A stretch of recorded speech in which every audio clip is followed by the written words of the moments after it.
chung mai chom September tarik som le thom athu pi thok na lam thok zo rom te bong som pani cha som pani kinep na lam chon ki pak tak en thok na lam chon thok zo tak en gon chu tak en pa chom jing on pol hi midang te hak sak na thu ha tak ding a fui tu ding a chon ating pen pol hi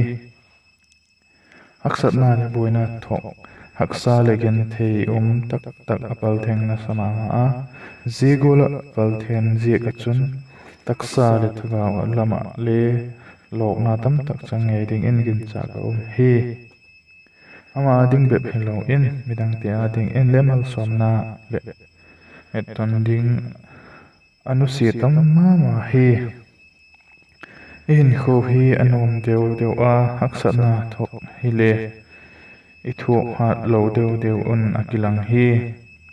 khong lai hat tak ten le hak satna bang hem khat i thok ole hak sa isama ma jeng ta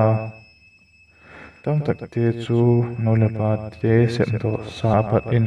nom tak in i o midang a ding a thok chu gen lo e a ding a le thok he ki pe ta lo hi khovela hin anom lam be in thei po a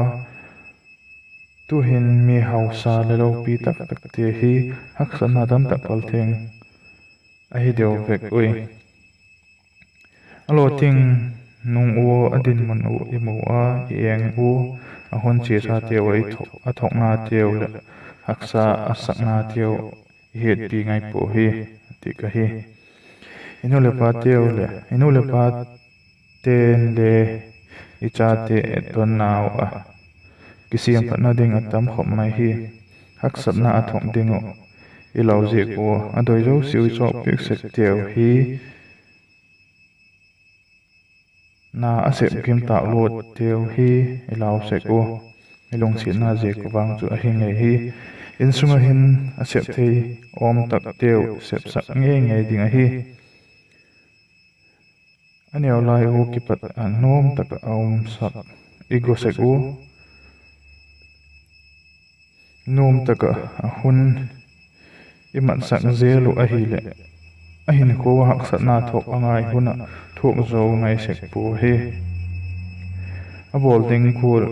un a bol zo ngai sek pu hi thagaw lam le hak sat na thok ma sa poi mo sek hi hak sat na tam tak thok te chu thagaw hin kho piting seka